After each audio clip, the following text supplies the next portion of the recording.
Salute YouTube. How's everybody doing tonight? As you all know, I have my friend Lee Cole here. I'm going to be interviewing him. He's going to tell us about his life of crime, growing up in the streets, maybe a little bit about his brother and the WWE. I'm looking forward to this. So we can get started here. How you doing, Lee? I'm doing really good. Appreciate you having me on. Yeah, absolutely. Before we get started, if you don't mind, Lee, I want to talk about a couple of things. Of course. And if you want to, jump in, that's fine. As all you guys know, at least some of you, I uploaded a video earlier where I went on a little rant, and now a lot of people are wondering where that video went. To be honest with you, thinking it over, and after talking to some people, it was brought to my attention that there's a good chance that video was going to get a strike, and I was taking the chance of really screwing up my channel here. So I didn't want to risk that. Doesn't change anything I said in the video, but I decided to take it down. So that video is gone for now, but no worries. Nothing's changed. Better safe than sorry. Yeah, it's not worth it. That's what they would like. I got a temper, and they would like for me to do something to screw myself up so they don't have to do it for me. Exactly. Yeah. So, all right, getting started. What do you, we'd like to hear about, I'd like to hear about your life from the start, from where you grew up. I know you're from New York. I don't know if you were born there. So if you could tell us about that, we'd like to hear. I was born in Rockland County, and then eventually my family moved to Westchester. Rockland County is Long Island, right? No, Rockland County is on the other side of the old Tappan Zee Bridge from Westchester.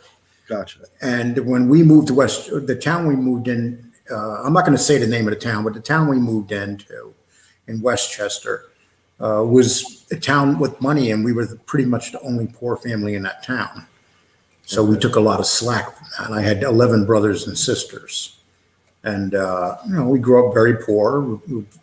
Not much of anything, and typical poor family. Let's put it that way.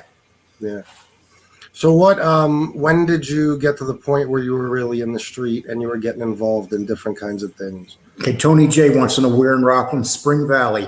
I was born on top of the hill. Now nobody wants to go on top of that hill because you'll never come down. Okay. I don't know. People that know Rockland know where the hill is. Okay. And what was that question? I'm sorry. When did you start getting involved in, the street life and doing a little dirt here and there? Well, something, I was picked on in school, and so were my brothers and sisters, because we didn't dress good. We were poor. And when that happens, your philosophy, your mind, everything is totally different. And then as I got older, bigger, and stronger, I got back at all those guys, I did a lot of fighting. Yeah. And then, and I was a really good athlete, but I had no discipline. So whenever I joined a team or something, I always would go on a rant and just walk out of off my baseball team or something.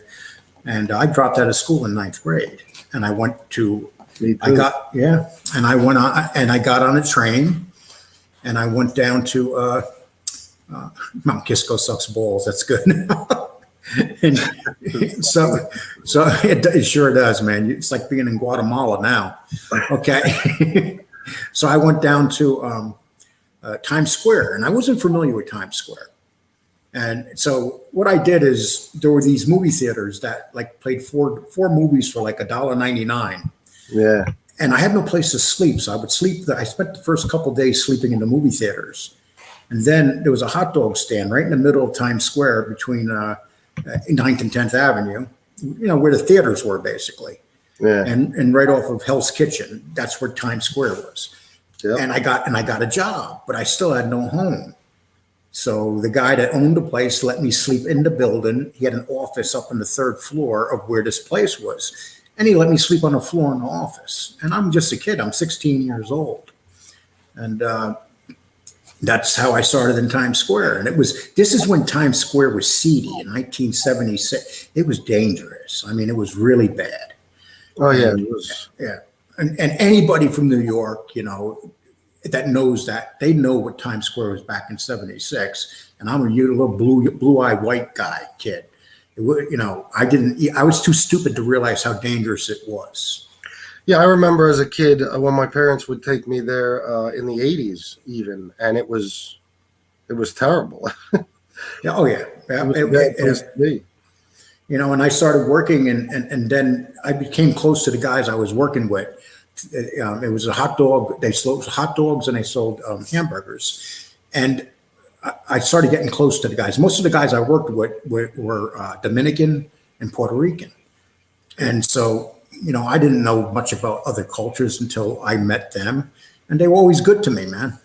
I never had no issues with them, and they kind of looked out for me because they knew that I was in a tough situation. But here's the difference: the other kids that ran away basically went to the streets and sold their bodies and stuff and disappeared. Bad things would happen if you were a young kid like me working the streets. I got a job. I didn't work the streets, but I don't know if I stayed hungry, I don't know what I would have done. Nobody knows what they're going to do in that situation. No, absolutely not. And it's funny what you said in the beginning, because as far as not being able to afford the good clothes and stuff like that, being made fun of, almost every drug dealer I've ever met, including me, started selling drugs so they could have those things. And see, that's and the clothes. And I smoked a lot of weed, but I was never, and I experimented with a lot of drugs, but I was never really that much. That wasn't something that controlled my life, thank God. I just wanted to make money. And so I worked my ass off. I was working like 12, 14-hour days and saving up my money. And then eventually I got an apartment on the 5th floor, right by the Palladium Theater down in the lower Manhattan, on the 5th floor, walk up. You can't even touch that apartment now. It had the tub in the middle of the kitchen. It was $85 a week, which was a lot of money back then. And so what I did is I started, and I got an apartment there. So here I am. I'm 16, 17 years old. And, I spent, the first year in the streets, a lot of it. And then I got my own apartment. So I had my own apartment. And I looked older for my age back then. So I was able to get my own apartment. Everything back then was cash under the table. That's how everything worked in New York back then. What do you think that apartment costs today? Oh, you can't even touch it. You kidding me, man? No, you can't even touch it. And, and then I eventually got out of Times Square, and I went there and got a job down by the Palladium, but, and down by the Village and stuff. And at that time, though, I started getting greedy and doing things, illegal things, and meeting up with the wrong people, hanging out with some tough kids. And, that's when all shit went to hell. Not being in Times Square by itself, but meeting certain people kind of led me to my criminal ways. Yeah. And now, so you're in the time period around 16, 17. So I know from hearing you on your show that you entered the combat zone basically around the age of 18. Is that right?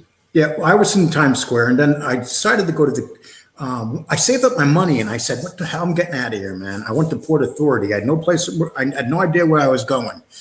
And I seen a bus going to Boston. So I went and I paid for the bus. I got on the bus and went to Boston. I had no idea I was going. I'm an 18-year-old kid heading to Boston. And when I got there, I had a couple $1,000s on me because I worked my ass off and saved this money up. But when you're 18, you think it's going to last you forever. Yeah, of course. But soon my money started running out, and I didn't know where I was going to go. I needed a job, and I was staying at the YMCA at that time. And what I did is I went down to the combat zone, and there was a peep show there. It had a sign on the door. They said, help wanted. I'm like, okay, let me try it for hell. And I walked inside. And I said to the guy, I want a job. Do you have a job? And I thought it was going to be in the peep show place. But he goes, go across the street. There's a gentleman on the 3rd floor, and talk to him. So I went across the street. I went on the 3rd floor, and I met this guy named Teddy Venus. And he ran the zone. He ran all the topless bars. He ran all the peep shows. Just a couple were owned by a couple other people. And the minute he looked up and see me, he hired me. He said, okay. He says, be here tonight at 11.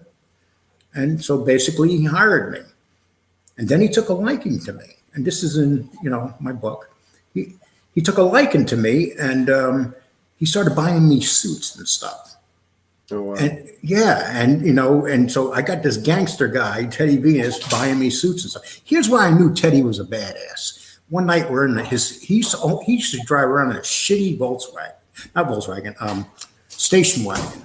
So one night I'm driving with him, a bunch of hookers run up to the car, and they don't see Teddy sitting there, and they're bending down yelling, "Hey guy, hey!" And then they see Teddy, and all of a sudden their faces turn white, and they go, "Oh, I'm sorry, Teddy. I didn't mean to come up to your car like that, Teddy." And then they walked away. And at that moment, I realized these women were scared shit of Teddy Venus. Yeah. And but anyway, he took a liking to me, and he started grooming me, and I started doing a lot of things that he illegal things. I would collect where I was working at a place called the Boston Bunnies, and it was a topless bar. My job was to put the girls on and off stage. And here I am, an 18-year-old guy, pushing 19, putting all these naked women up and off stage. So I'm in heaven here. Never dreamed I would have a job like this. But then he started teaching me the ways of the street.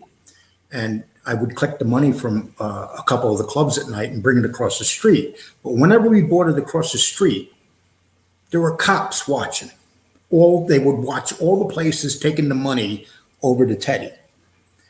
And then I would go upstairs and they would hand me a bag of money, and I would go down and there'd be a sergeant in this car and the lieutenant, and I would hand him the thing of cash. And they, right out in the open, they didn't give a shit. Yeah. And then, we would drive away, and that was it. And it got to the point though, one day after about a year of this dude comes up to me and goes, "So you're Teddy's boy?" And I said, "What do you mean I'm Teddy's boy?" He goes, "Oh, everybody in the street knows you're Teddy's boy." So it turned out Teddy was grooming me, and he wasn't grooming me to be his buddy, if you know what I mean. He just took a liking to me. He liked young guys. So I had to say to myself, how am I going to get out of this? Because this ain't my thing. So basically, after a couple of months, I said to Teddy, "Teddy, I ain't like that, man." And then I remember I went down and I got out that night, and Teddy's been meeting me for over a year with his station wagon. He wasn't out there. He wasn't there. Teddy dropped me. Teddy dropped me he spent a year thinking that we were getting somewhere. So Teddy Venus, and Teddy Venus is a big name, but Teddy Venus liked young guys. And that was just my thing. And then I stayed there. I worked a little bit, but my money got cut in half. I was just one of the guys at that point. And then So at that point, was that it for you in the combat zone? Did you go back to New York at that point, or what happened? Yeah, well, actually, I went back to New York. And, I went back to New York over the next couple of years, and I struggled through the city and stuff. And my life took a dramatic change when I started meeting gangsters. And that's what I wanted to ask you about. Yeah. You've spoken plenty of times about knowing certain people. You never really mention anyone by name, and you've said that you have known people more dangerous than Sammy the Bull. That was a statement you made. No, not more dangerous, more powerful. More powerful. I'm sorry. Yeah. And and what I mean by that is, okay, so I eventually went to work at this store in Queens. Okay. And the store was run by the mob, and they had a little scam going on. They used to have cigarettes brought down from the Indian reservations in Canada, and they had the stamp. The stamp is the most important thing on the bottom part of the cigarettes in New York back then. Tax stamp. Yes, the tax stamp. So I always thought it was them that had the stamp. But what happened is they started showing me how to do things. And then I started picking up the money. I go down it was in Flushing, Queens. I go down to Flushing, I go up this building, and I get up there, and there'd be this Israeli woman up there. And she would say, "Hand me an envelope," and I would bring it back. And that's how it started and how I started getting involved. And I would get a certain percentage of the money too, because there was a certain store that I was running. I'm not going to name this store because this store's it's still open. Yeah. I'm not sure whether it's how illegal it is anymore, but I don't want to take a chance. Yeah, I don't blame you. Yeah, and so I got involved very heavily in this stamp thing, and then people started getting arrested. That was the thing that was real scary, and so I decided that I didn't want to be part of it, so I left, and I literally went into hiding, and I went into hiding in upstate New York, a little town called Utica, and what I didn't know when I was in Utica though is Utica was where all the gang guys went when they wanted to get out of the city. Utica had a big presence of guys up there. And when I was up there, though, at that moment, it turned out I had a warrant down in New York, and it was a felony warrant, which at that point I said, okay, I'm going to avoid this thing with the felony warrant. But one day I'm walking down the street, and these two agents pull up in a car. And this is what I'm going to tell you about snitches. So these two agents from the ATF pulled up in a car. They knew where I was. Somehow they knew where I was, and they made me get in the car. And here's where I knew things were serious. They backed their car up into a lot, and they both had guns on their lap between their legs. Yeah. Okay. And then they told me that I had a contract out on me. And I'm like, this is something I don't even know. What they were doing is they were taking out all the people that were involved with the whole scam. And this is the Israelis. Yes. Okay. They were taking out everybody. People think, they say, okay, the Italians and all that stuff. People don't realize the Israelis are some real badasses. Oh, absolutely. And they're professional killers. These guys come from the military. And the Israelis were covering their tracks up. They were literally taking people out. And people in the mob were telling they were saying, take them out. As long as you don't hit the upper guys, you do what you got to do. I had friends that they were finding with bullet holes on the side of the road. And then they started burning the stores down and throwing multi-cocktails on top of the roofs and stuff. And so I basically went into hiding for the next several years. And I was all over the place. I went all over the country. I couldn't drive a car because I knew if I drove most people with warrants get caught because they're stupid enough to get in a car and drive. Yeah, that's when you get busted. I wouldn't even sit. I would take the Amtrak train. I'd go to Florida. I'd do something. But my main thing was to avoid being arrested. And it's not because I was afraid of being arrested. I was afraid of going to jail because they'll get you in jail. Yeah. If you went to Rikers Islands or any of those things, they'd get you. And and it just got to the point where the stress and everything was incredible. And during this time, right before this, I met a woman, and she gave birth to my son. So I couldn't see my son. I couldn't see her. I had to worry about my phones being tapped and everything. And anyway, when the ATF pulled me over in Utica, they offered me to go into protection. And I told them no. I said, no way the Israelis would get me no matter where I was. Yeah. That's basically it. That's what I told them. This is what I'm saying about being a rat. I didn't even think twice about ratting. I actually had an opportunity to be a rat. It didn't even come into my mind. And that's why, you're dealing with these guys, they flip. And that's the most incredible thing, how easy they flip. Now, a question here about that is, how much time were you facing when this came down? What kind of charges were you looking at, and how much time were you facing? Well, that's the thing. I didn't know how much time I was facing. All I know is I had a felony warrant out, and it was out of New York. I wasn't scared of the felony warrant. I was worried about being in jail when someone can get to me. That was it. If you're in the Queen's House of Detention or Rikers Island and stuff, they can get to you. Yeah. I mean, it's that simple. And we're talking back to, this is the early 80s. So it's things were like crazy back then. People think the city's crazy now. Back in the late 70s and the early 80s, it was at its worst. These gang wars going out. I mean, all these gangs were fighting and stuff. So I basically ran. And I ran until I was arrested finally in 1992. That's how many years I ran.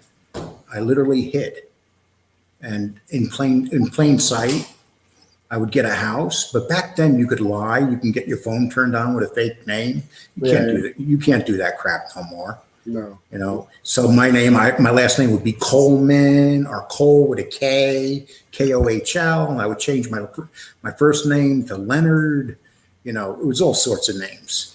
And, you know, but 1992, my brother came to stay with me, and he had a little issue going on with the WWE, and I got involved. And I'm thinking to myself, I shouldn't be getting involved. I'm worried about everything that's going on, that went on in New York. But I felt like it was long enough where it's not as dangerous anymore. And, you know, and it wasn't, you know, it was the right, you know, you're talking an 8-9 year period. And all the people involved here by this time were dead. Flushing's Queens had changed. The Israelis were not down there no more. The cigarette scam wasn't nearly as big anymore. And so, you know, a lot of things had just changed at that point. All right. So this actually leads to a question I've had for you, because as a guy that lived the kind of life I lived. So I'm sorry, there's a question. What did I do for a living? Let me tell you something. When you're on the run, the best thing to do for a living is be a cook. Because any restaurant will hire you, you can go work in the kitchens off the books. That's what I did. That's what I did. So, you obviously had to go to court. There had to be some sort of process that took place after you were picked up. Now, like I was just saying, as a guy who lived the kind of life I did, certain things throw up, you know, flashing red lights for me. And my question is, and what I'm curious about is, why was there never a conviction out of this? And, you know, you can see how this might look to some people that maybe, you know, something fishy did go on that you were able to get out of this. They can say that, but I've been picked apart by Vince McMahon and his all his people. There's nothing fishy whatsoever. What happened? I finally got arrested because my best friend turned me in when my brother was doing everything with the WWE, and we had the lawsuit going. Yeah. I always stayed in the background. I tried not to show my face. I basically was putting the lawsuit together and stuff. And so when I met Vince McMahon the first time, he had no idea I had warrants on me. But back then, it wasn't like it is now. Back then, it's hard, you know, the only way you can find warrants on people is if you ran their name. And like now you can find it in a second. Back then, it was not like that. We're talking 1992. So what happened is these two detectives came to my house and they arrested me. But here's where they fucked up. I started negotiating with New York about turning myself in. And they came to a deal with me before arresting me on restitution. And they said if I paid this much money, that they would bring me down to court and drop the charges. So I paid several $1,000s in restitution. And they didn't know it. I did this with $20,000 that was given to me by Vince McMahon. That's the funny thing. That's the funny thing. Was this a settlement of some sort? Was this a settlement of some sort? It was a payoff for me to move. And I knew I was never, they wanted me to move to Boston or something and hide. They wanted me to stay away from the media. Gotcha. But my friend Steve basically went, and this is all stuff that's out there with evidence, written evidence, you can see it. And I got it. Okay, so what turned out, my best friend Steve, they flew him down to Titan Towers. And Steve said, well, Lee has a warrant out for his arrest. He's been wanted for a long time. So Vince McMahon and his lawyers and stuff told him, get him out of the way. So what happened, he comes back, he betrays me, my best friend here. It's always the best friend that fucks you over. Always. Always. Yeah. The best friends are somebody in the family that fucks you over. Every time.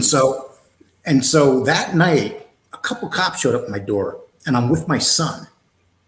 Because my wife always, and one thing about my ex-wife, no matter how many times the marshals came to the door looking for me, she never gave me up, even though she knew where I was.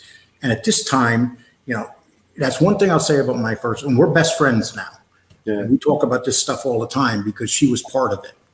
And so at that time, what I did is I told Steve, I'm sorry, let me finish. I got arrested to take me to the Utica police station. Then they shipped me down to New York City. And so Vince McMahon thinks I'm out of the way. I get down there, and it turned out as soon as I got down there the following day, I went before the judge. And my probation officer wasn't there. And I'm telling him, look, I paid the restitution. We came to an agreement. Yeah. And then he said to me, he says, well, if he ain't here tomorrow, I'm giving you 3 to 6 years. Literally, he told me that much right there. And so at that point, I'm scared shit. I come back the next day, he's there. And they drop it. Just like that. And I get out of jail and I call up Vince McMahon's lawyer, Jerry McDevitt, and I tell him, I said, you guys fucked up. I said, now, this is why these guys have to understand to threaten me on here. I dealt with Vince McMahon for a long time. He's a lot more powerful than any of you motherfuckers. Yeah, absolutely. He makes you guys look like nothing. Yeah. I've been a thorn in his side forever. And so basically, I'm telling Jerry McDevitt on the phone, I'm saying, Jerry, you fucked up, man. You guys had my best friend set me up. My best friend signed a confession. He gave me the tickets to the air flight. This is all in the book. And they gave me the tickets and also his motel that he was staying in Stamford, Connecticut. Basically betrayed me. And I went on Curtis Sliwa. Curtis Sliwa is the head of the Guardian Angels. Yeah. And he had a radio show. And as soon as I got out of jail, I went on Curtis Sliwa's show the next day. I told him about the pedophile, basically here's what they were doing at WWF. At that time, they were called the WWF. Yeah. They were they would go to broken families. This guy named Mel Phillips. And they would look for people from broken families. And then they would bring them into their company. And they would groom these kids up the line to go to another guy named Terry Garvin. And so these kids were 13, 14 years old working illegally for the WWF back then. And then what they would do is they would take these kids, groom them, and work them up to Terry Garvin. And this dude that was picking them up, Mel Phillips, he had a foot fetish and he used to like to play with himself as he was playing with these kids' feet. Real sick fuck. And so then they would decide who they would keep. It was usually the better looking guys and stuff. And so when my brother was 16, Terry Garvin's trying to offer him cocaine and stuff. And my brother says, look, I'm not like that. So he got fired. He got fired from the job at the age of 16. And then when he's 19, they call him and to bring him back. And so Tom says, okay, it's 3 years, I'll go back. And when he gets back, they hire him at the warehouse in Stamford. And guess who's running the warehouse? Terry Garvin. Terry Garvin's running the warehouse. And Terry was telling Mel that he loved when the guys played hard to get. Remember, Terry Garvin's an executive at the WWE, an executive. Pat Patterson, who was involved, is an executive. These guys, when my brother's lawsuit came out, they all got fired. Terry Garvin lost his job. Mel Phillips lost his job. Pat Patterson lost his. The only reason Pat Patterson came back is because they would do deals and put my brother in the room without the lawyer. It was all rigged, dude. It was so rigged, so bad how they set everything up. And when you're dealing with billionaires that powerful, you're just out of your life. You're just, Johnny A-Light has monthly sit-downs with Vince McMahon. Vince McMahon wouldn't be seen in the same Vince McMahon would be seen with John Gotti before he's seen with A-Light. Let's put it that way. Absolutely. Yeah. And I met Vince McMahon. We negotiated for 3 days. On the third day, he's looking at me. He's got bulges in his neck. And because he wanted the name of the kids that I found that were molested, besides, there was a group of kids. They're all men now. They're all my age, and there was a group of these kids and stuff. And that's what they cared about. I wouldn't give them the list of names and stuff. Vince McMahon, he was furious. And I left that office that day, and it's been nonstop ever since, and it hasn't stopped. If anybody wants to go see any of the videos, you've seen the video today, right, of my interview? I listened to it. Yeah, I was listening to it all day. If you want to give the basic rundown, I appreciate it. Well, I got up to the point of pretty much what you're talking about. I didn't get to the end where, your brother took his own life, but I heard you talking about this Terry character, and one of the questions I have because of that, I'm sorry if I can't give the perfect rundown. You can if you'd like, but is this guy Terry? Is Vince McMahon still covering up for him? Terry Garvin died. Oh, he died. Mel Phillips died. Now Pat Patterson's dead. And basically, yeah, they covered up. They've been covering up forever. You're talking $1 billion corporation that had pedophiles in their corporation preying on children. And the reason that they were able to get away for all these years because people look at wrestling as fake and they think anything is fake about it. But this wasn't fake. What they did is all kids love wrestling when they're 13, 14 years old. And then all of a sudden you're standing there inside a stadium and you're by a ring. And they would use this to prey on the kids. I'm not going to get into tons of details. If you want, you can go to Monty and Afaro. I did an interview with them. I did interviews with NBC, Geraldo Rivera. I've done tons of interviews over this. And, Yeah, one of the things I wanted to ask you about that is you already mentioned that they were grooming these kids at the ages of 14 and 15. Now, your brother, when they started grooming him, was that age, correct? He was 14? Yes. They hired him when he was 13. 13. Now, when did he bring this information to his family? Well, he came to me. Oh, he came to you. Yeah, he came directly to me. And then at that time, I talked to a reporter in New York named Phil Munchnick. And I decided to go get a lawyer, and we went and got a lawyer, and we were going to sue him. But it's a long process and a long story from there. When you go up against companies like that, it gets ugly. So how long did this go on with your brother before he quit? Well, he started when he was 13, and they would work off and on. Then officially, when he was 16, he started working there officially. But then when Terry Garvin hit on him the first time and offered him coke, and it's the typical. Tom was from Yonkers. He was a street kid from Yonkers. He was a hard street kid from Yonkers. So they figure all street kids from Yonkers like drugs and stuff. But Tom didn't like drugs. And he would offer him cocaine and all that stuff. Terry Garvin would. That was his thing. And pretty much when Tom rejected it the first time, they fired. Terry had Mel Phillips tell him that he had to leave. And then he brought him back when he was 19. He did the same scenario again, set him up. He told him that nobody was at the house. Not Mushkin, Mushnick. He's a reporter for the New York Post. He's the one that broke this story originally. And okay, mind your own business. What Lee is saying is 100% true because I was very good friends with Lee's brother Tom since childhood. Oh, was he really? Yeah, I don't know him, but I know he's from Yonkers. So are you one of his group of guys that he used to hang out with? Just wondering. And did you go to his funeral? Well, okay. You okay? Yeah, I'm good. All right, maybe you want to move off this subject and go backtrack a little bit? Something. Here's what it comes down to. He was a very bad man, Vince McMahon. What they're trying to do now is they're trying to take his image and improve it and everything. Yeah. And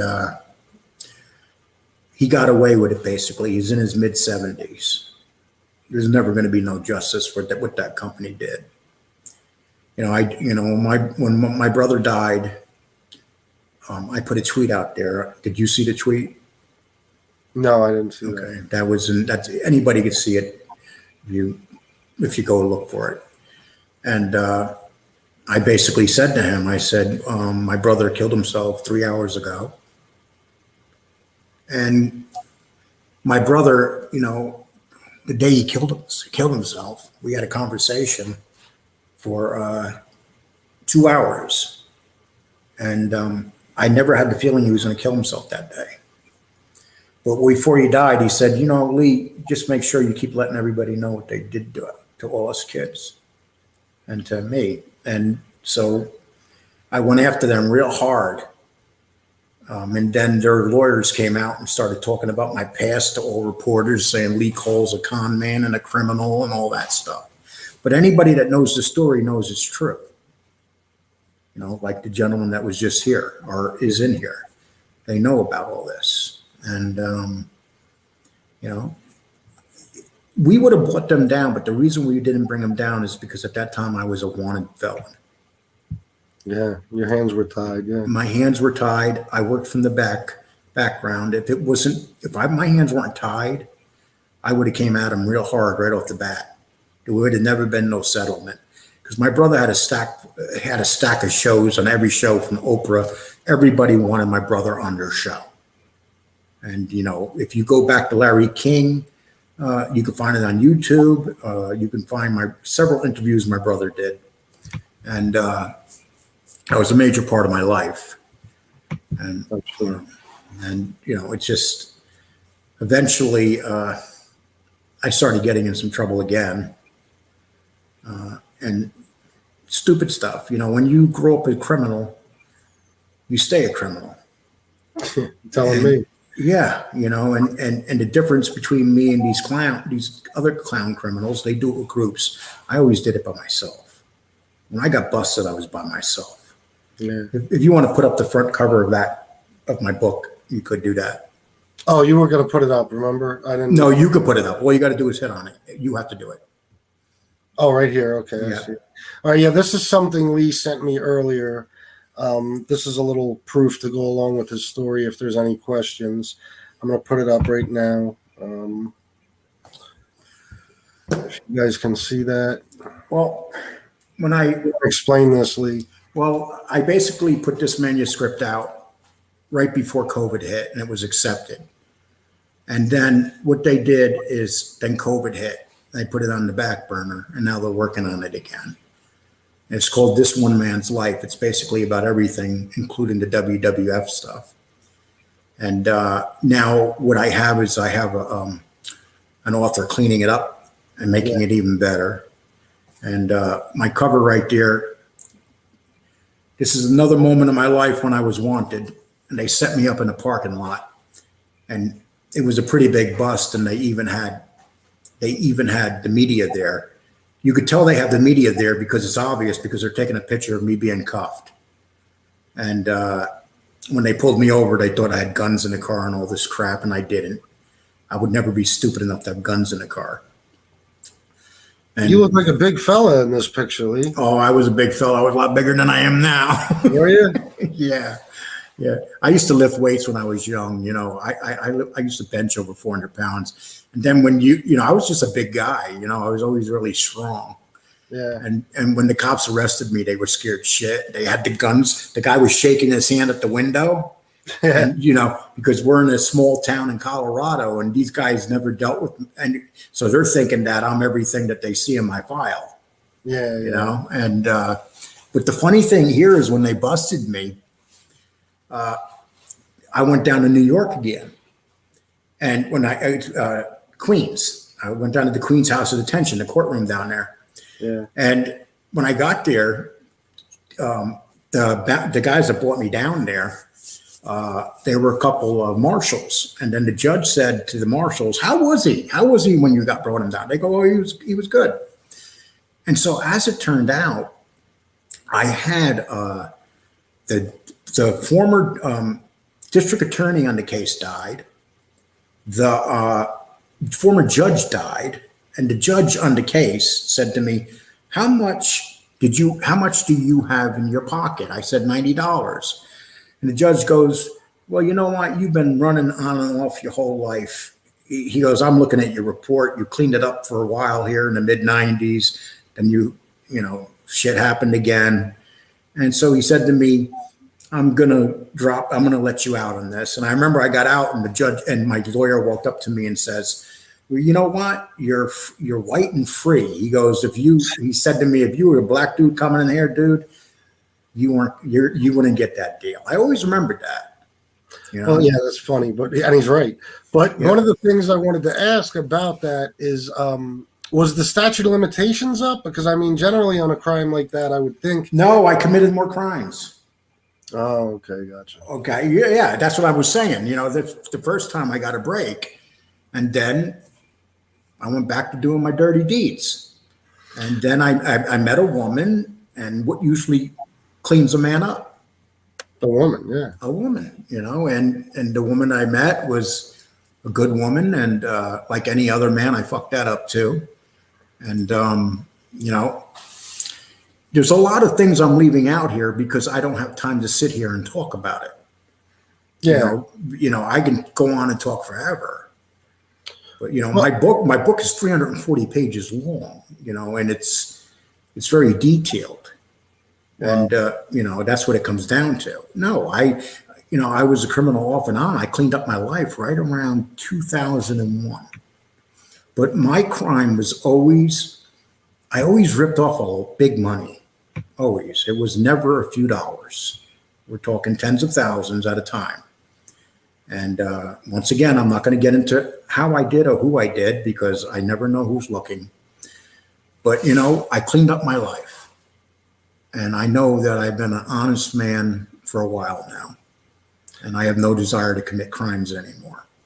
And I never snitched on nobody. I had my opportunities. That's what they do. I had the ATF looking for me. I've had all sorts of people looking for me. I had all sorts of charges against me, but they were never violence. Yeah. And that's the key. They don't like violence. They don't like drugs. My charges were never drugs or violence. It was large amounts of cash. That's what I did. Well, I do have, I don't know if you want to take some comments here. And then, Of course. I do want to backtrack a little bit because I wanted to ask you about I something. like this guy right here. Mine someone else's business. Yeah, he's hilarious. Because he knows my brother. He knows who I am. Yeah. A lot of people look at me and say, and they would say, oh, that sounds too much. No, it's not too much. And I didn't have to use violence like these other assholes. That's what it comes down to. There's lots of ways to make money without using violence. Yeah. There's one right here. Oh, wait, Stephen Cutler, America's Most Wanted. I'd like to touch that if you don't mind. Oh, no, go right ahead. Okay. Yeah, well, that's the funny thing. One of my brothers, he passed away about 3 years ago. This is another brother. I've lost two brothers and one sister in the last 3 years, all younger. And it's been very, very tough. And my brother, Danny, died of drug overdose, and so did my sister, Alice. And that's part of coming from a family that's dysfunctional. But I have some brothers and sisters who are very successful. It's just one of those things. But America's Most Wanted, they had me on their list, just so you do know. Oh, really? Yeah, they had me on their list. And thank God I never made it onto their list. And this was just for the cigarette tax scam? No. Oh, that's why. See, I know that there's some parts you got to skip over. That's why certain questions I want to ask, you got to kind of guide me and let me know if these are things you can answer. Well, I stole large sums of money from very powerful people. Yeah. And when I did it, it wasn't like over the computer. That's not how it worked back then. They hire you, they put you in their confidence, and you set them up. That's what it is. And, I always took it from people that had a lot of it. And, that's just the way it's always been. Yeah, I gotta, like I said, we're probably backtracking because I'm not sure which time period of your life this was from, but you've spoken about DiGiorgio. Yes. Okay. Well, actually, that was, I was actually being a good boy at that time. I went to work in a place in Somers, and they had a business there. How old were you at this point? At that point, I was 32. Okay. And so they had a business there, and so they hired me. But they were gangsters. And actually, he was the brother of Victoria DiGiorgio, John Gotti's wife. Yeah. And I remember because I was at a down period in my life, and I went up to him. I just found an apartment there, and I asked him, for a loan to get the apartment. And he knew me for one day, and he gave me the money. He didn't want no vig on it. He didn't ask me for anything. And basically I went to work for him, and, it was a good time, but at that time there was a big war going on in New York with all the gangs. So even the guys that weren't like severely, like he was a DiGiorgio, but they all still had to watch out for themselves because they were hitting everybody. Anybody close to John Gotti, they were, it's just, John Gotti would just go into jail. There was a power vacuum there. And I remember one time John DiGiorgio told me to go start his car. And I'm with my friend Tony, and I'm looking at John. I said, I ain't going to start your fucking car. And he goes, go start my car. And then Tony's there on the side and go, I'll start it. And I'm thinking to myself, dude, I'm not starting your car. I'd rather have you like do something here to me. There's no way I'm going that way. Yeah. But it was scary though, because even the civilians and the family, everybody had to watch themselves in that time. I mean, John Gotti had just gone to jail. It was getting really tough. Yeah. This was in 92. This was afterwards, like more toward 95. And, and it was just one of those things. It seems like every time that I always wound up working for somebody that, I always found them. And that was basically it. But he was actually a pretty legit guy. But I know that he was involved with getting in trouble on Wall Street when they had they had a bunch of places with the markets that were involved. And remember when the economy crashed and everything? Oh yeah. There was all sorts of stuff. The mob was even up there. They were everywhere. And the other guy I worked for, he wound up opening up, Scores. You ever hear of Scores? Oh, have I? Yeah, for a long time it was a dream of mine to go to Scores. I never made it. Yeah. Well, they opened them, and typical thing. It was a big, that's how they made their money. And meeting one thing, gangsters always scamming. They're always scamming. They'll open up businesses, and they'll open them up they wouldn't even open them up to make money. They would open them up because they had some type of plan behind it. Mm-hmm. And that's just the way it always is. And, and the whole thing with DiGiorgio, you got to remember that wasn't anything except I happened to get a job with him. That's it. And my brother bought a car from him, and him and his buddy, at one time they had to get a car, and they hired my brother. They sold a car to somebody, and they hired my brother and this other monster to go get it. And my brother Tom was a pretty big dude too, and so they went and got it. And they would do a little side work for them. Let's put it that way. Is there anyone else you can talk about? People that you've come across or maybe gotten close to in that life? Well, something. I was always smart because I realized one thing. It's not good to know gangsters. It's just not. And a lot of people want to know gangsters, but you can hear Jimmy Calandra's stories about gangsters. There's no trust amongst them. They're very vicious and never know who's coming to get you. And I'm an outsider, and if, anything I ever did with them was always making money on the side, making them some money. Yeah. That's basically what it came down to. But I wasn't stupid. I would never rob them or anything, and that's what it came down to. Yeah. And so, I'm touching on a lot of things, and I'm just going to touch on a lot of things because it's the best situation for me. No, I understand that. Yeah, it's the same thing with me. There's certain things that I know better than to talk about. Certain things I know I'm in the clear with talking about. I'm just trying to get to if there's anything else. If I don't want to leave anything out. If there's any part of your life that you want to, because this is your opportunity to introduce yourself to everybody. Finally, you've told bits and pieces of your stories. But is there anything that stands out in your life that I'm not going to sit here and bullshit people like these gangsters do and tell you most gangsters do very little in their life. Yeah. And then they add on to it.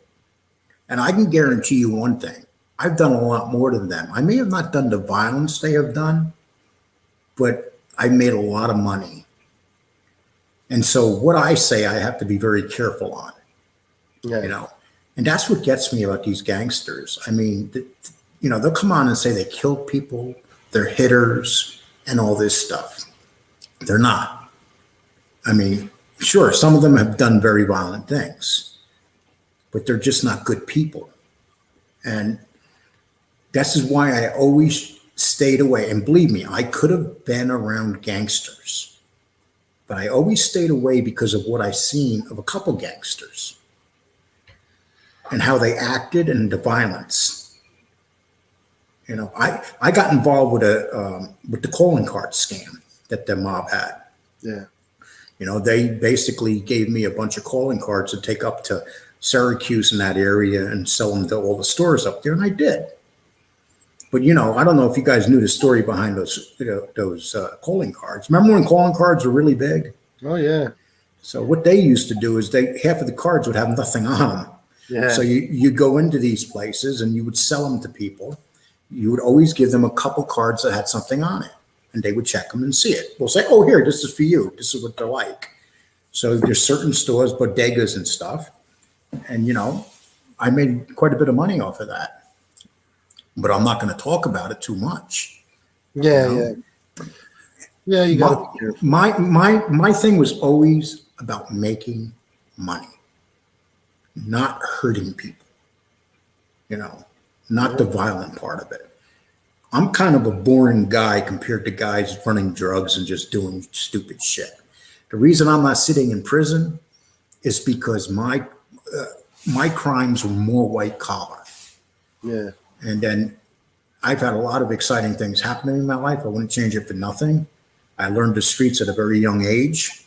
I met a lot of people. I went up against Vince McMahon, one of the most powerful men in the world. And to this day, if anybody mentions my name to Vince McMahon, he fucking hates me. When my brother died and I attacked him, something vicious in February. And then he sent his lawyers out and they're telling all the media, they're trying to make me, you know, well, Lee was a criminal. He did this, this, and this, you know, discredit me right off the bat, you know. And that alone makes me feel good that I can take on a fucker like that. Because that guy is more evil than whether it's Gas Pipe or any of those guys. You know, you can't imagine. You know how many men died with that corporation in motel rooms? How Owen Hart falling off a cliff and dying in the middle of the ring. His workers going to motels and dying. Jimmy Snuka killing a woman and Vince McMahon going into Pittsburgh and covering it up. We can go on and on and on. If you want, you know, people want to talk about who's the most evil people. There's nobody as evil as Vince McMahon. Nobody. Yeah. I come on and I challenge him to sue me all the time, but he won't. Well, no, because he doesn't want all the dirty laundry coming out. That's what happened. I have a lot of dirty laundry he doesn't know about. And Yeah, that bothers him. That bothers him. But he's a scumbag, and that's what he is. You know, we could talk about Johnny A. Light and all those guys. None of these guys have nothing on Vince McMahon. Yeah. Just think about that. Jimmy Snuka takes a woman's head and smashes it, beats the woman to death. And then this man goes and shows up at the police department. And for the next 30 years, that family does not get any, it's like Alan Kaiser. That family gets no justice for that woman. And by the time they took Snuka to court, he had dementia and he died. And you know who Jimmy Snuka is? Yeah, I do. Jimmy Snuka was as big as Hulk Hogan before Hulk Hogan. Yeah. He was the #1 draw for that company. So they couldn't lose him, but he was also a big drug addict. He was a huge drug addict. You know, but this is like so many people. And not only that, you got to remember this company ran a steroid ring that would literally go through their company. You know, it's so much stuff that you could talk about that they were involved with. As a matter of fact, there was a special done recently, I think it was on Mob Radio or something, about Vince McMahon's ties to the mafia. Oh, really? Yeah. Well, he has to have them. I mean, the bottom line is an organization that was around, you know, during that time period and has been around this long. There's no way that he didn't. He has to have. had mob ties. So Well, what gets me, and this is part of going back to, people say, "Oh, you got a hard on for like John A. Light and Sammy the Bull."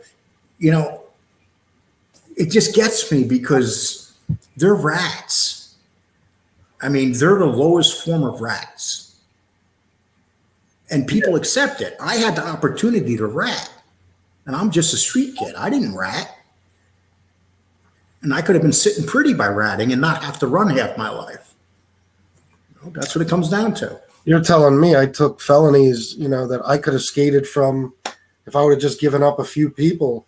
And now, for the rest of my life, I have this fucking scarlet F on me. So trust me, I know I had every opportunity with every case I got. And, but like I said, I was never facing 50 or 100 years. I was never in that position. Yeah, so. Exactly. People, it's like I said today, people say, Sammy the Bull ratted on John Gotti because John Gotti was heard talking about him on a tape. Then here's what I'll talk about. So what gave him the excuse to rat out all his friends that weren't John Gotti? Exactly. It's so fucking aggravating, not to get on that subject, but I listened to some of it earlier, and what people say and what people believe that he actually that John Gotti was going to use those tapes in his defense and try to frame, try to set up Sammy to take the fall. And it's such a ridiculous fucking argument. There's no chance of that. Jesse Gaddy says, I disagree. Not all gangsters are snitches. You're right. They're not, but they don't talk about the ones that don't snitch. They don't want you to know about them. Because why would the government want you to know about them? The government wants you to think that everybody's a snitch. Yeah, absolutely. The government wants, basically that when these guys come along and it's time for them to get busted, they're going to sing their ass off. Mm-hmm. And look at them. They're all singing their ass off. Well, prosecutors go out of their way to make sure that these rats get as little time as possible because it's good for the rat business. If guys on the streets start seeing that if they become informants, they wind up doing all kinds of time anyway, who's going to be a rat anymore? So, they pamper these rats every chance they get so they can, so people will keep working with them. And it's bullshit. And then they put these scumbags back out into the community with regular people, because these guys, whether they're witness protection or they drop out of witness protection, they can move right next door to any of us. You know what I mean? I like what Jesse Gaddy says. I like Lee because I agree with some things he says and some he doesn't. I'm glad that I'd rather have you agree with some things than not. If you agreed with me on totally everything, there's something wrong with you. Because I got a twisted mind. I don't want you to agree with me on everything. Yeah. And that's what, well, basically, I have two people looking at the work that my life right now. And one is a book and one is a screenplay. And it's a lot more exciting than these guys making up these stories. Yeah. Okay. My life doesn't show me brutalizing people and murdering people, but it does show me being involved with people like that. Yeah. And one thing I'm careful about is what I say to this day, because you never know what's going to come back and haunt you. I still get nervous when a cop car comes behind me when I'm driving down the street. Yeah, I heard a police siren at work the other day. I'm going to shit my pants. I was like, oh, fuck, they're here. I don't even do anything wrong anymore, but you never know when a charge is going to pop up from years ago. Anything's possible. I've been places where, when I remember when I was arrested in that parking lot like that, they treated me like I was a murderer. Yeah. They literally had my car surrounded by a SWAT team and guys having their guns pointing in my face. And all I remember is the guy on the officer on the driver's side that was pointing the gun at me, his hand was shaking with the gun in it. I was like, oh my God, because this was not a big city cop. This is a small town cop that basically was told that I had guns in the car.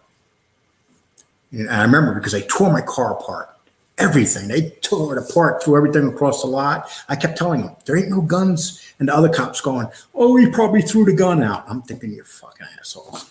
And just like that, you know? Yeah. Angel says he also heard Gotti say, "When I go to prison, Samuel will be in charge of this family." It's absolutely true. That was John Gotti's plan, was for Sammy to be the boss once he went to prison. So that debunks that ridiculous theory. Let's see what else we got. Lee, I remember. Lee, I remember when Owen Hart died. That was a terrible thing. It was on television. I don't know about that. Yeah, it was. It was on Owen Hart was basically put on a latch above a ring, and he was supposed to come down into the ring, and they put the wrong latch on him. They put a latch that couldn't hold his weight, and he fell off, and he fell into the ring and died in the ring. And Bret Hart was his brother, and basically the wife had a huge settlement out of court, and it was just an awful thing. But the fact that WWE even made him do that is in itself criminal, because he didn't want to do it. He used to tell him he had a bad feeling something bad was going to happen. They just kept making him come down into the ring like that.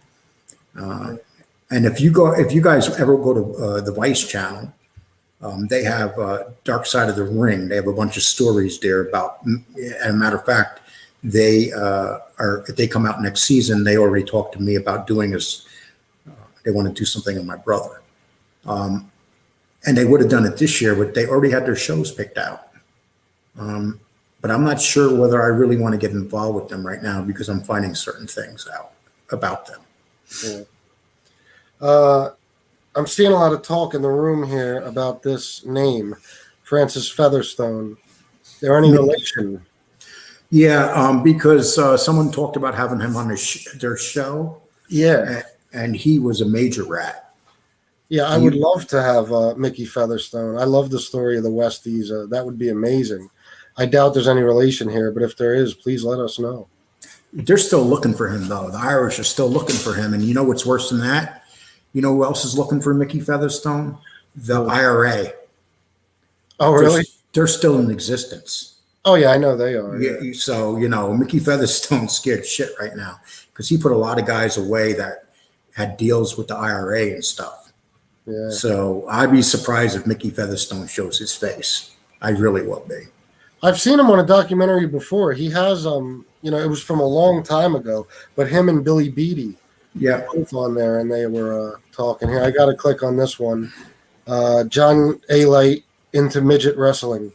It has nothing to do with what we're talking about, but it's funny. So, okay, this is the things about Mickey ratted because he was being set up. No, Mickey ratted because he didn't want to go to jail, not because he was being set up. Yeah. Okay, well, I'm sorry. Mickey Featherstone one guy says Mickey Featherstone was a homicidal maniac, and the other guy goes because he was being set up. So he was a homicidal maniac being set up. He was a homicidal maniac, and he's free now. That should scare people. Yeah. And, it's funny because all these people, like what they're trying to make excuses. I did a video on this. Everybody has their reasons for becoming a rat. But when it comes down to it, the number one reason is always that they didn't want to go to prison. That's it. It's just that none of them are willing to say it. I've heard one guy say it so far. I gave him credit for it on a video. But none of them were willing to say, look, I just didn't want to go to jail.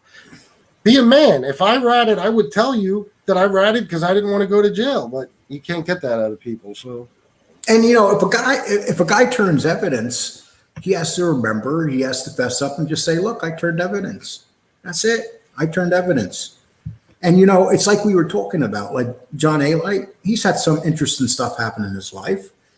It's good enough for a story. Yeah. But he's got a purpose.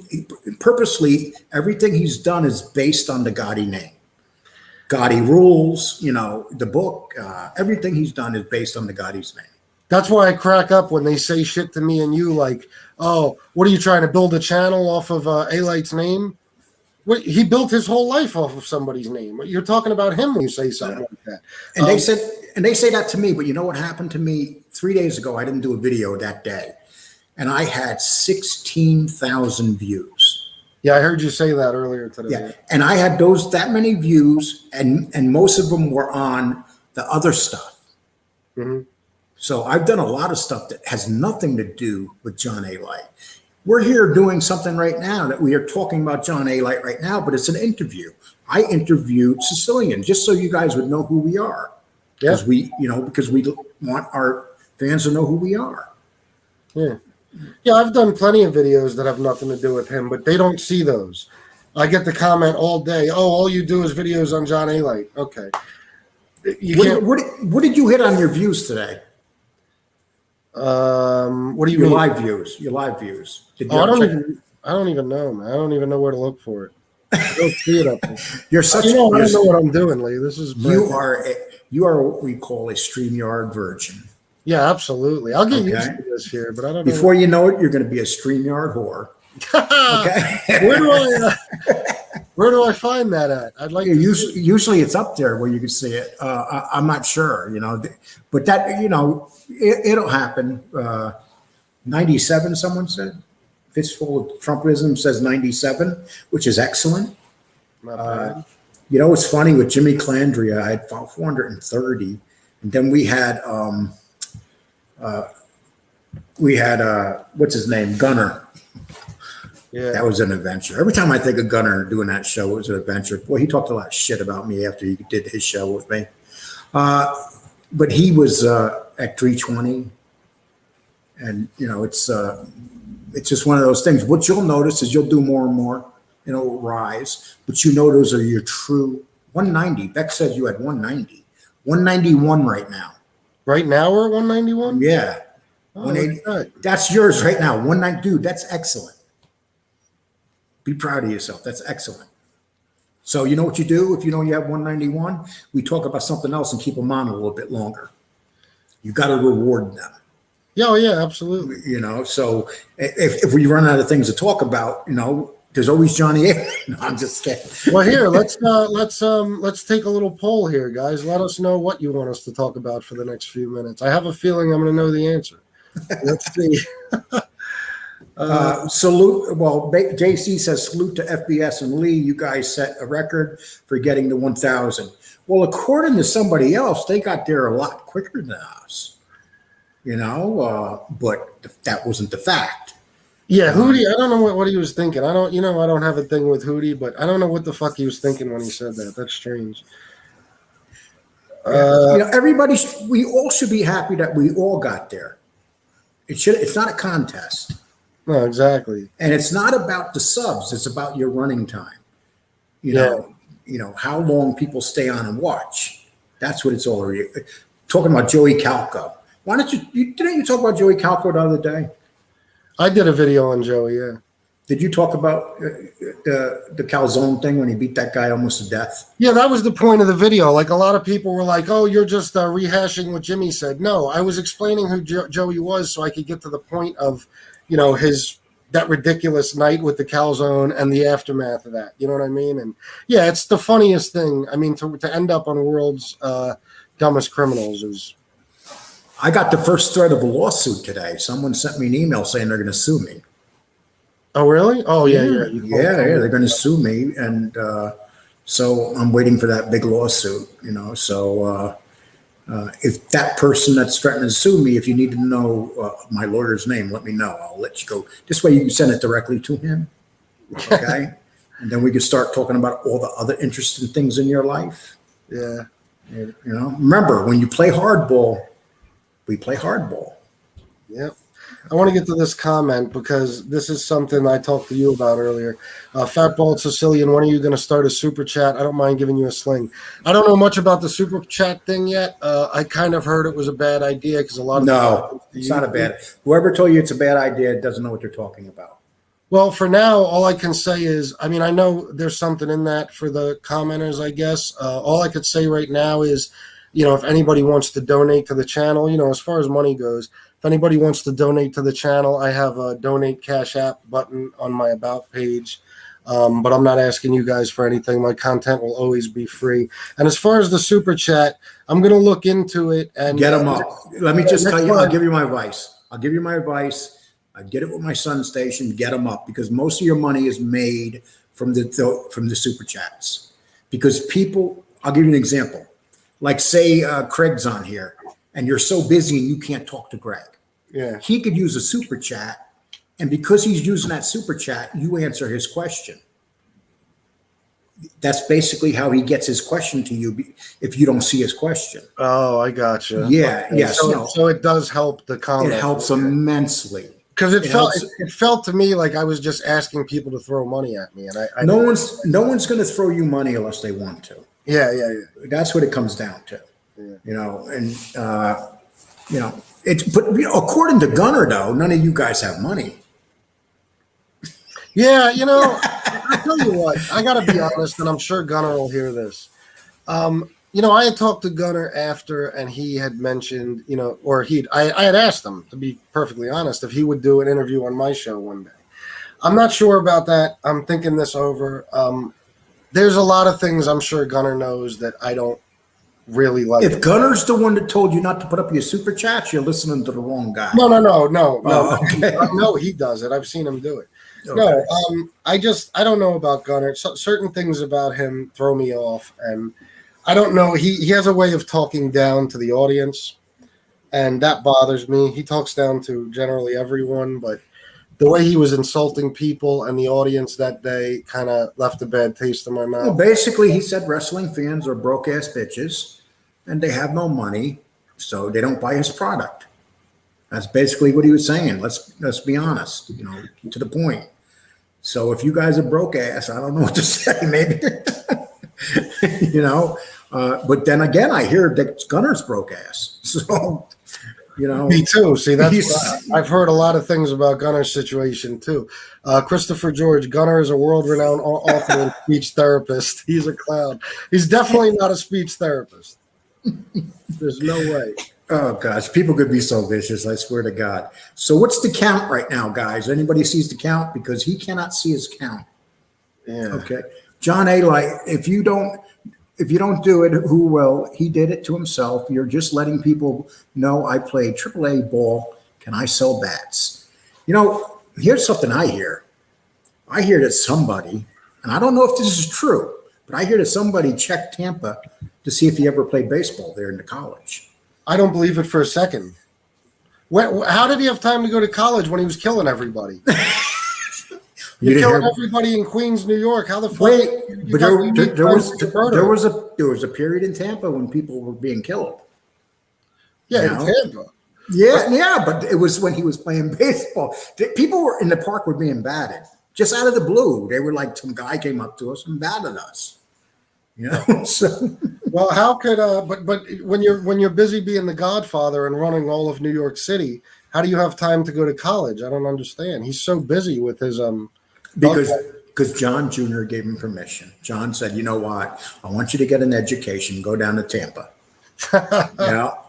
And I don't know what position he played because he's about the same height as what's his name? The second baseman for Houston. What's his name, guys? You guys know it. The shortstop there.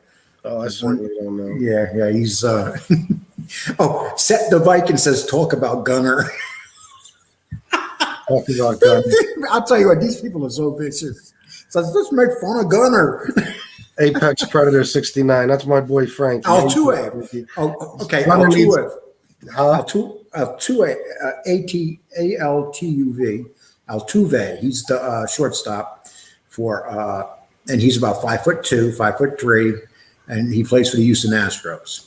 And so he's about the same height as John Alier. Is that really what height Alier is? I seen a picture where he's standing between these two guys. I'm telling you, man. You know what it looked like? It looked like I was watching a Games of Thrones. Yeah. And the little midget guy? Yeah. Yeah, he was standing between two people. Yeah. Frankie says Gunner needs to take a Xanax. We can all agree there. Gunner cannot get mad about that. He is the most hyper motherfucker I have ever seen in my life. He makes me nervous. I like to see some evidence of this baseball career. What, A-Lights? Yeah. I'd like to see evidence of it all. Because first I find it hard to believe he went to college. Yeah. Because did you see the video of that commercial that he did that I showed today on my show? Yes. Did you see that thing? Yeah. Well, he we've was, seen the way he writes too. I mean, it's yeah, like, yeah. You know who's here? who? John. I'm 5'8". He's 5'8". I mean, I don't see him. I'm fine. Dude, he is not 5'8". I'm sorry. He is not 5'8". There's no possible way. Yeah, no. Every And then- picture you see him in, the other guys dwarf him. He's tiny. Yeah. Who do you look at the very bottom one. You could set the Viking who was Xanax. Who do you have that? Listen, going by that one video, yeah, I think there's a possibility he has a lot of it. When Gunnar goes fishing, the fish intentionally jump out of the water so they don't have to hear his annoying voice. No, I brought that up in the show. I said to Gunnar, I said, you talk so much, Gunnar. So how do we know, when you go fishing and hunting, that the animals don't run away from you?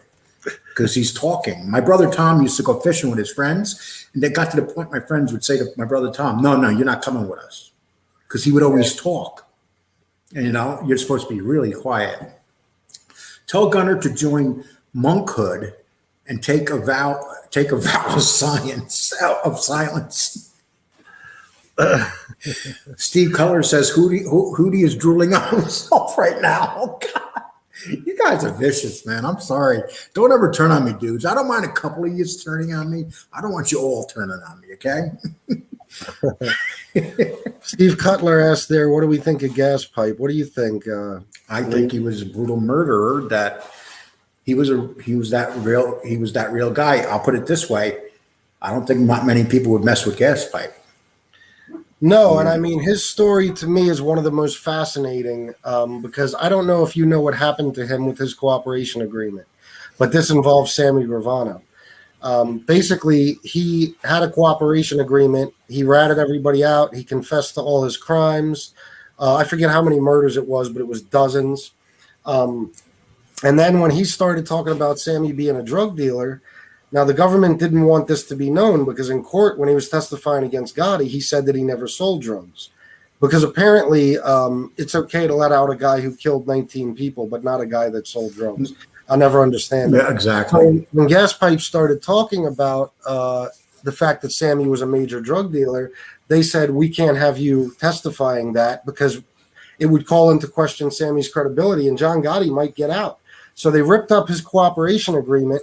They gave him 455 years plus 13 life sentences. Wow. Yeah.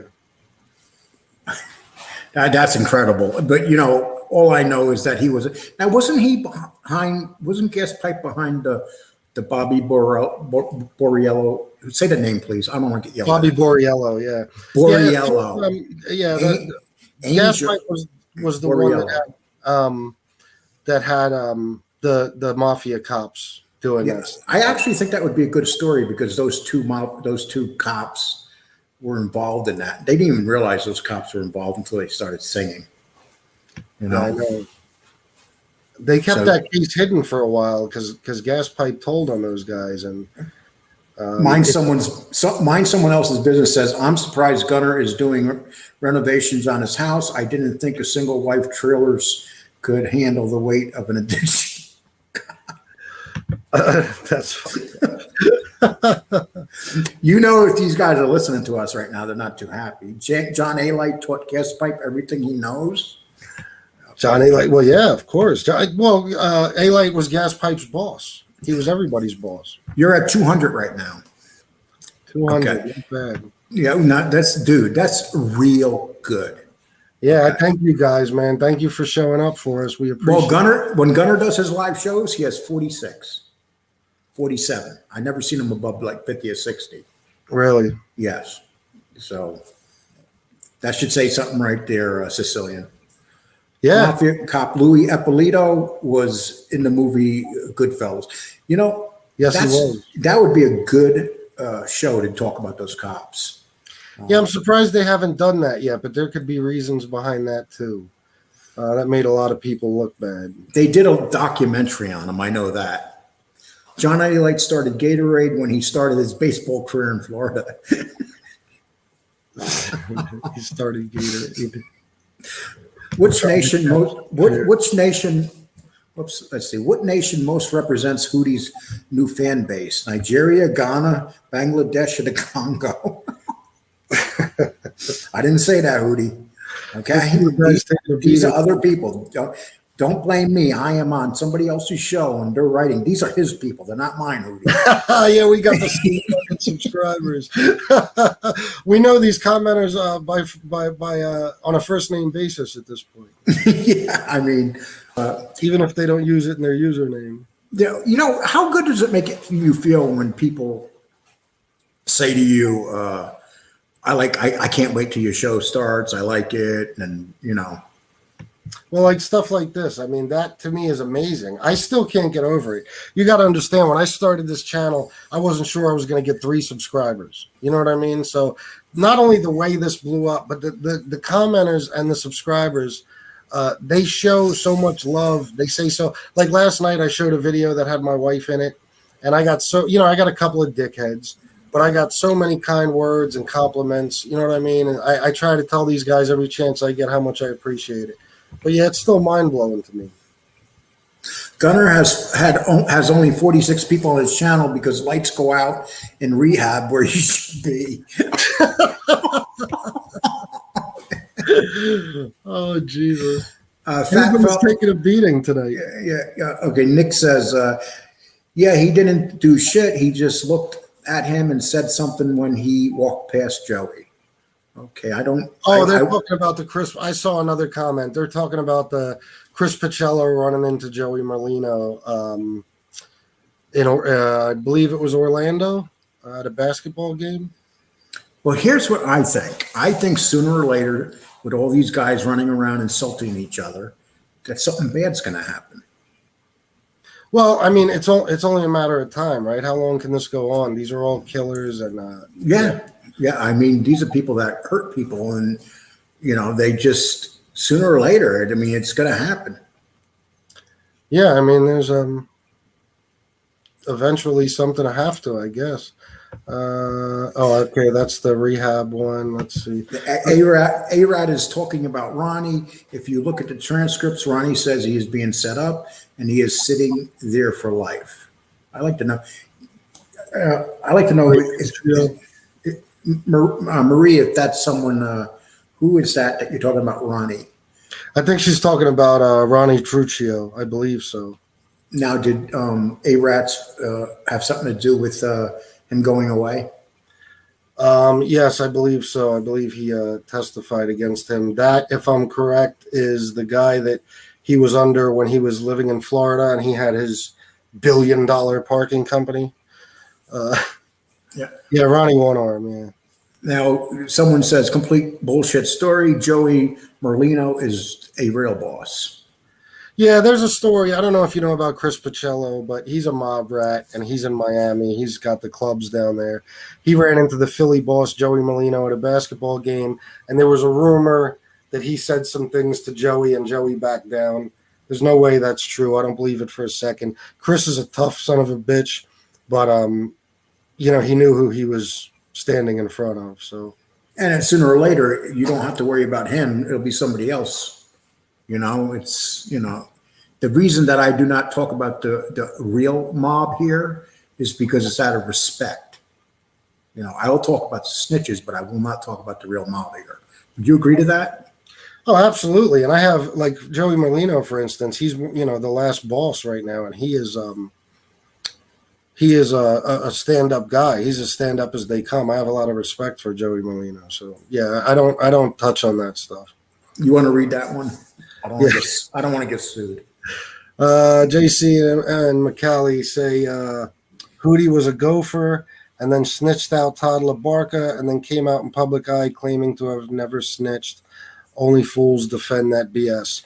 Now, that's something, JC, that I'll tell you what, it's just an unwritten rule in my life that if I don't know for a fact, that's not a word I like to throw around. I know you know more about him than I do, but I can't say that he's a rat. And explain to me about Ronnie One Arm. Tell you the truth, I don't know that much about him. I just know that he Has one arm? well, yeah, he has a No, I'm just kidding. no, it's like I don't think he has one arm. It's just that one arm is like kind of gimpy, you know what I mean? Like and he was a captain, I believe, and supposedly John A. Light was working under him in Florida after he got chased out of Queens. If I got that right, let me know, guys. If not, correct. And where's Ronnie One Arm now? As far as I know, he's locked up. Did he snitch, or did someone snitch on him? Oh, someone snitched on him. I believe A. Light did. Okay, Angel. Oh my Ronnie God. West in a Oh my car. God. Hootie ratted. Okay. And then Carl says, this jerk off, Hootie said Paulie Malignaggi, that's the boxer, fought Pacquiao. Meanwhile, it was Cotto, another lie. That's true. He'd never fought. I'm a boxing fan, so I know that he never fought Pacquiao. Pacquiao would kick his ass. Okay. Lee, have you been hinting something is going on, happened 2 weeks now? Is going to happen for 2 weeks now. What are you expecting? You know what? I don't know. All I know is that something's going to happen. And the person that said it, I think, is very reliable, honest person. So, let's see what happens. But I'll be disappointed if it doesn't happen. But I just have a feeling that this person isn't going to say something's going to happen if it's not going to happen. If something does, though, I'm looking forward to it. I'll tell you what. Yeah, what can it be? I mean, are they going to come out with something where they discovered that John A. Light's 5'1" and he wears high sneakers? I mean, Robert De Niro shoes. Robert De Niro, the tough guy. Well, yeah, I know. That's what makes it exciting, though, is that we don't know what it could possibly be. You know what I mean? With all the bullshit we already know about that clown. What do you think about John Gotti Jr.'s book coming out? I'm really looking forward to it. I didn't even know he had one, honestly. He has a book coming out? About the witness protected program and how corrupt it is and stuff. Oh, Witsec Mafia. Oh, yeah. Yeah, that's very interesting to me. Those guys that he's going to be talking about. And the fact that that's allowed to be a thing, that these guys not only can get out and be back into, society, but they can all join together and be their own little mob family in witness protection is unbelievable. I don't know. You're not even supposed to be able to have contact with each other. But I guess once you become a rat for the government, they'll allow you to do anything. Yeah. Trumpism. Oh, I'm sorry. Go ahead, Lee. I'm sorry. You go. Fistful of Trumpism says powerhouse. Yes, a dead arm from a car accident when he was a kid. Yeah, that's Ronnie One Arm. And that Trumpism guy, who did you vote for? That's a joke. Okay. Yeah, I wonder. Okay. Allight Pipe cussed D'Amato for having a black kid upstate New York. Oh, Mike Tyson. Yeah, Mike Tyson. Okay. That's great. All right. Is there anything else you want to talk about, Lee? I'm getting ready. Well, Lee wishes it was him who had Vince in his mouth. Okay, Johnny boy. It's like what? I want his dick in my mouth. I mean, what are you talking about? Are you gay or something? Is that like your thing? I love these guys. Here's one. Some people have that shit on their mind all the time. Doesn't it make you think something? Lee, did your brother or you know anything about the Macho Man banging Vince's daughter, Stephanie? The main thing that happened there is that when Elizabeth was with Macho Man, she wanted to leave Macho Man. And so what happened is Vince and Vince McMahon took Elizabeth underneath their wing. And they basically wanted to get Macho Man out. And as we know what happened to Elizabeth, it's a very sad story. But that was more of a Hulk Hogan hating Macho Man, the McMahons wanting Macho Man out. As for the banging thing, I don't know. Who knows? I mean, she's a beautiful woman. I'm sure a lot of guys would want to bang her. So we said in slow motion, bang her. Bang her. Okay, look at the king, Sammy. They let him keep his money on top of, something that's true. But and Carlos. Yeah, he kept a lot of money, and that's so corrupt when you think about they let him keep that money. I mean, they let him keep blood money. So that was part of his deal too, blood money. Think about that one. Oh, yeah, absolutely. Joe Graham says, it seems like everyone ratting in America these days don't get this much in Scotland. It's part of the game you're in. You know what the price you pay in the end of the day. Yes, but now you have Facebook asking people to rat. I mean, our society's asking people to rat. We have our military asking people to rat. So we're becoming a pussy society here in America. Well, and I'll tell you what, as far as crime goes, the bottom line, and I found this out firsthand, there's no such thing as good police work. That's a myth.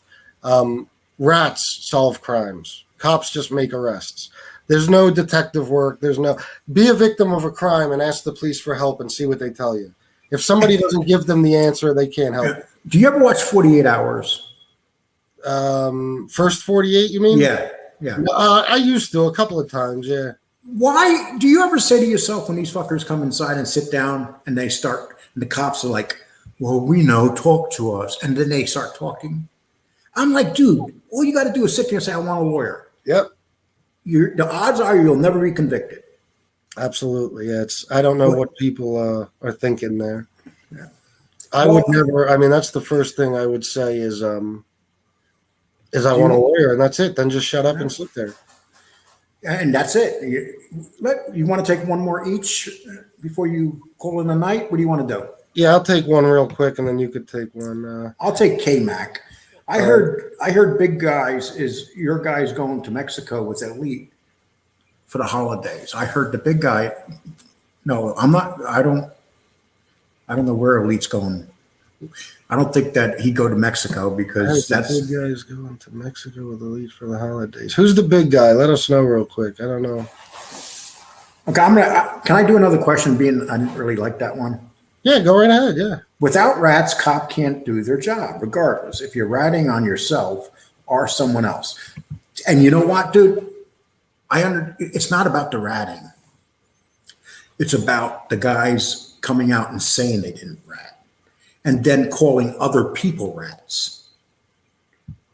Literally, John A. Light's last interview, he called John Jr. a rat.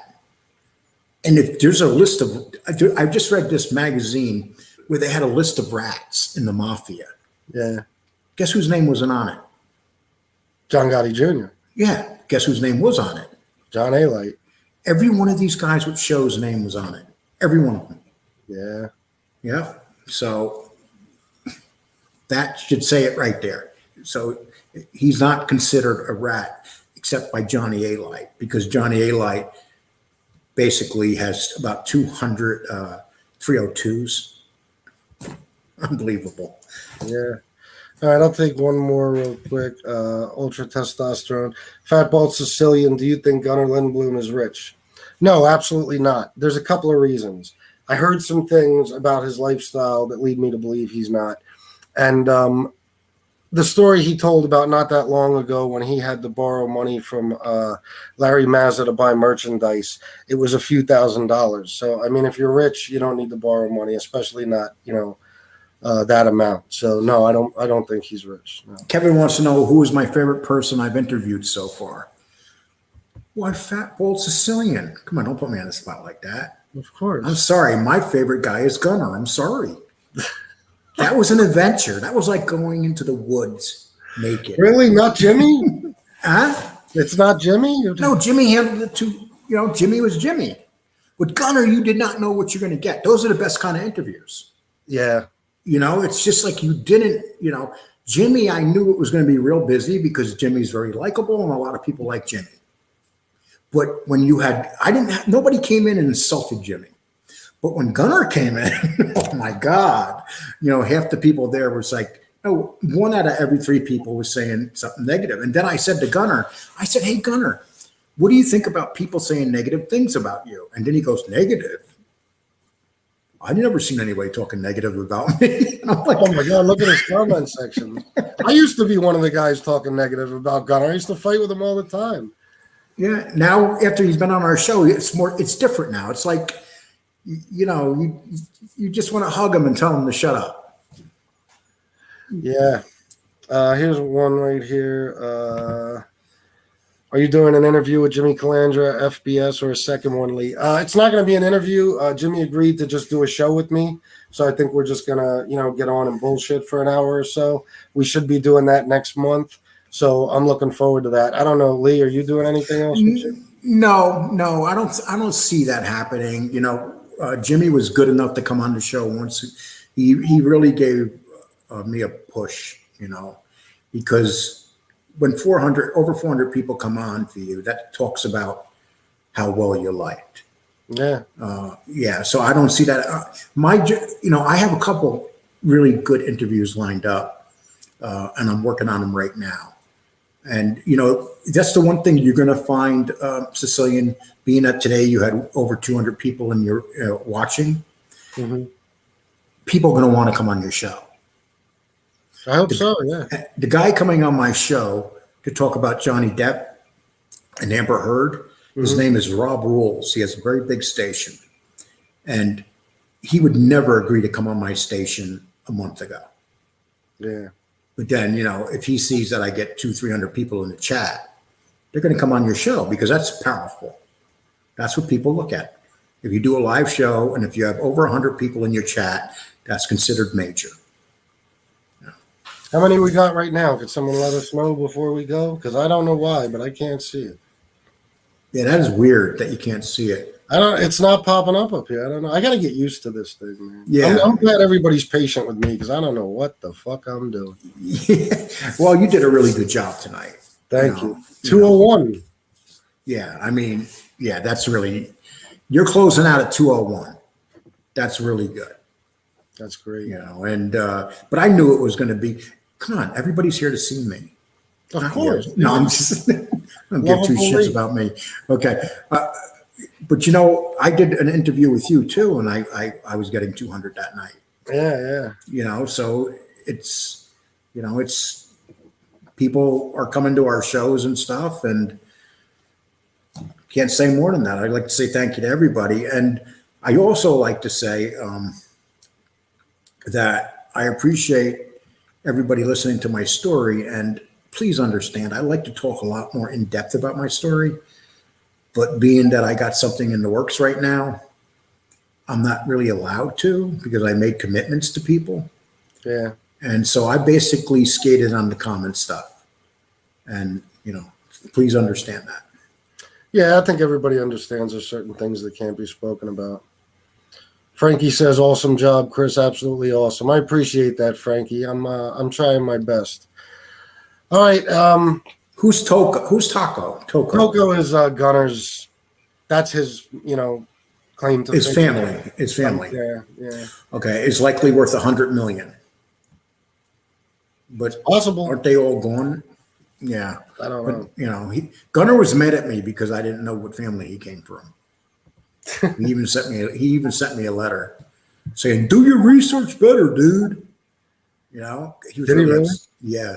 And then I mentioned Falcone, thinking it was a real character. So, that was funny as shit. Do you? And he says, "Dude, you said Falcone was real." But the funny thing is, there is a gangster family named Falcone, so I didn't know what to think. Yeah. Yeah. He goes, "That's in my book," But you know what? I'll say one thing about Gunner. I read his reviews on his books, and his reviews were a lot higher than A-Light's. Yeah, people love those books. I'll tell you what, you got to give Gunner that. Whatever he's doing something right with the books. He can write, I guess. And then he also has Our Thing apparel. Yeah, that's yeah. Yeah. So I don't know what kind of street guy would wear that, but yeah. And then he said that Sammy wanted to buy it. I don't know. It's possible. If it's making money, Sammy would probably want to. Yeah. Okay. Okay. Yeah, guys, I appreciate you joining us and for the great turnout. You guys are awesome. I hope this helped everybody understand us a little better. That's why we did the 2-part thing where Lee interviewed me and now I'm interviewing him. And I appreciate you guys as always. And I want to thank you, Lee, for I had a great time for coming on. Yeah, it was good. This was a lot of fun. And one thing you got to remember, Bald Sicilian has his own thing going on, so you'll probably see less of us together because, he needs to concentrate on his station. I need to concentrate on mine, but I'm hoping at times I can come and get him on my show, maybe once a month or something.